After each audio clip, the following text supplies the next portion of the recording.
The stopwatch has long been the symbol of 60 Minutes, but any measure of time is pointless for the subject of our next story, the slow-moving sloth. You might think these distant relatives of the armadillo would make the perfect meal for just about anything faster. And yet somehow sloths have been hanging on in one form or another for 64 million years. To understand this quirky animal, 60 Minutes hung out with a quirky zoologist. Lucy Cook has been documenting the strange lives of sloths for 15 years. Cook was Sharyn Alfonsi's guide on a trip to Costa Rica, where, as we first reported in September, scientists are making new discoveries about a creature that's turned survival of the fittest upside down. The story will continue in a moment. This is an area where there are lots of sloths, so that we have that on our side. The first thing we learned about sloths is that it's hard to spot them in the wild. We were warned to keep our eyes on the ground for poisonous snakes as Lucy Cook scanned the treetops. The sloth is a master of disguise. It blends into the canopy and can easily be mistaken for a tuft of leaves. They tend to hunker down when it rains, so making it even harder to see them. Our luck improved on the beach. Oh, there's one up there. She's in the nook of the tree looking a bit like a termite hump, and she's hunched over, so what we're looking at is her back. That is not the side of the sloth we went all the way to Central America to see. So Lucy Cook took us to an animal sanctuary to get a better view of the two species of sloth that live here, the bradipus and the two-toed. So the two-toed, I always say, look like a cross between a Wookiee and a pig, because they've got that sort of beepable nose. Yeah. And then these ones have the sort of, Beatles haircuts and Mona Lisa smiles. Behind that ringer for Ringo, Cook says, is a secret. Being nature's couch potato is the reason sloths have survived for more than 60 million years in spite of, well, themselves.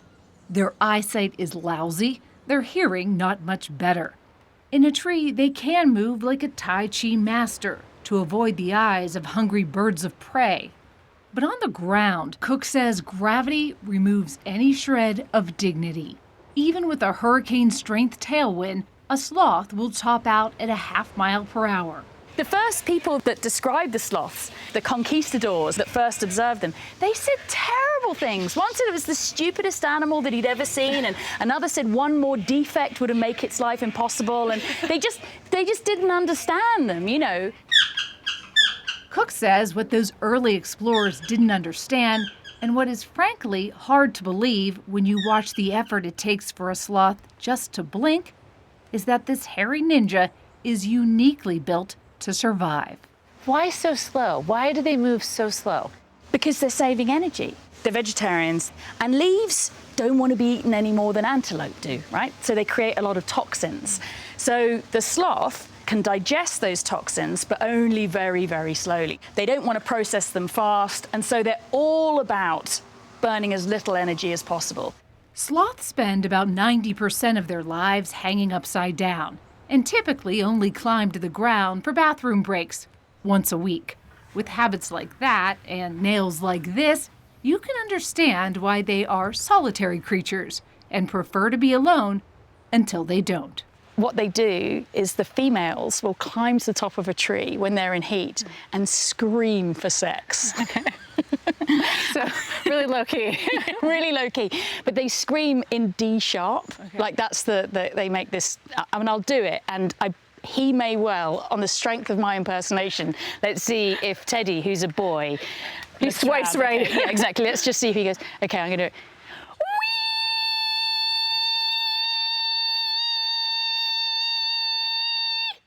I've actually seen bradypuses having sex. It's the only thing they do quickly. I mean, I was shocked. But then afterwards, both male and female retreated and had the deepest snooze. Behind Lucy Cook's cheeky sense of humor is a hefty resume. She has a master's degree from Oxford and published 4 books, including 2 on sloths. She's also hosted wildlife programs for the BBC and National Geographic. The photos Cook takes on her expeditions have gone viral, leading to donations for conservation and crowds at lectures that mix biology with stand-up. We humans are obsessed with speed. We idolize animals like the cheetah, capable of doing 0 to 60 in 3 seconds flat. Well, so what? Are they cute or are they so ugly they're cute? Oh, no, they're cute, surely. But then, I mean, I think a naked mole rat's cute, so you're asking the wrong person.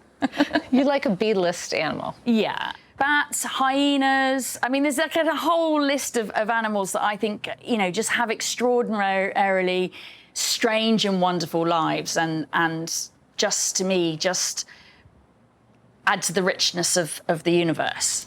Just look how one of those B-list animals can leave Lucy Cook starstruck. You guys have got to see this! As we were making our way through the Costa Rican rainforest, Cook noticed this. What looks like fluffy golf balls, she realized was a cluster of something we'd never heard of. Come and have a look, Sharyn. The elusive Caribbean white tent-making bats. Look. They're bats, but they're white, and they live in these leaves. My heart rate's gone right up. I'm going to start pouring in sweat, and I might start crying, actually, because it's just so... it's just a miracle of evolution. It's just why? Why? That sense of wonder... That's about as exciting as it gets. ...has made Lucy Cook a compelling advocate for sloths. Like them, she looks at the world from a different point of view. Your latest book is called... Bitch. On the... I do apologise. I really like you and your work, but yeah, my book's called Bitch. In it, Cook challenges the narrative that in the animal kingdom, males are usually dominant and promiscuous, while females are submissive and monogamous. She traveled the world to collaborate with scientists and study dozens of animals, reporting how killer whale pods are led by postmenopausal orcas and how tyrannical matriarchs control meerkat society. Her re-examination flips parts of Charles Darwin's theories upside down. Charles Darwin's a hero of mine. I studied evolutionary biology, but he was a Victorian man. And so when he came to brand the female of the species, she came out in the shape of a Victorian housewife. Passive, coy, chaste. We were sort of a feminine footnote to the macho main event, basically. I can hear people saying, is this biological wokeness? Well, it would be if it wasn't true. So you just have to ask the hyena, for example, the female spotted hyena, if she's passive and coy, and she'll laugh in your face after she's bitten it off. It's like...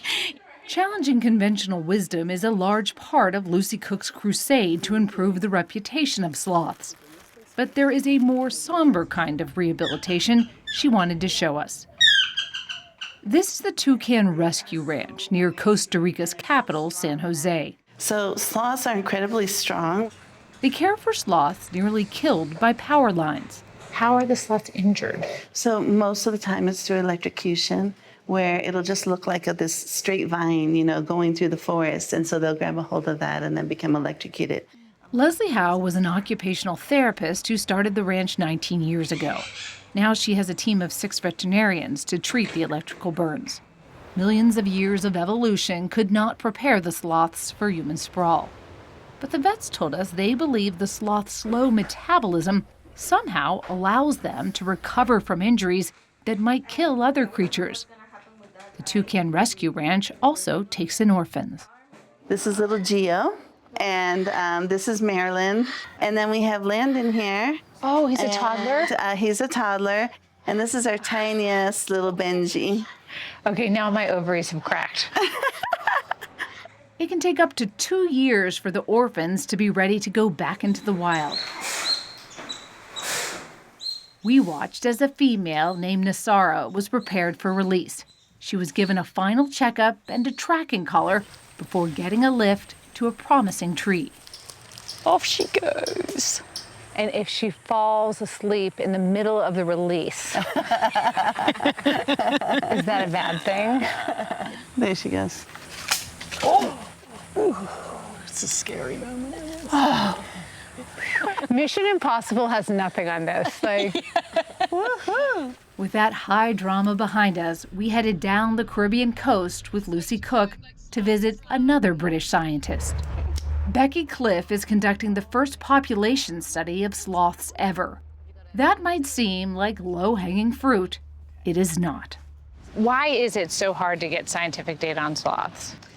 They've evolved over the last 64 million years to be masters of disguise, right? They are so good at pretending to be coconuts and bird nests, then they're hiding from the very people who are trying to help them. Neither of the sloth species in Costa Rica is officially considered endangered. But Cliff says her staff is suddenly seeing fewer sloths, and some are suffering from an illness she suspects may be related to climate change. We're getting extreme periods of hot, dry weather, and then extreme periods of prolonged cold and rain, and that is not what sloths have evolved to survive in. What we're discovering is that the microbes in the sloth's stomach that they use to digest the leaves they eat, when the sloth gets too cold, those microbes die. So even though the sloth might be eating and looking well, it's not digesting its food properly, so they're losing energy and they're getting very weak. It sounds like they're starving to death, but with a full stomach. That's exactly it. Yeah. It's a really strange phenomenon that I think only happens in sloths, but it's happening here. For Cliff to collect data, she has to collect sloths. Which branch is she? That's the full-time job for her colleague, Debar Leon. He climbed barefoot up a 3-story high tree covered in biting ants, snatching the sloth, then lowering it in a bag. Come on, little one. Hi. That's impressive. So do you have to do that every time you want to get a sloth And down? this is easy, yeah. The stuffed sloth she's holding is not a gimmick. It was used to comfort the real one, as we helped replace a memory chip in a tiny backpack the sloth wears. Oh, you're very strong. Very strong, and then lean her back a little bit. Come on, sweetie.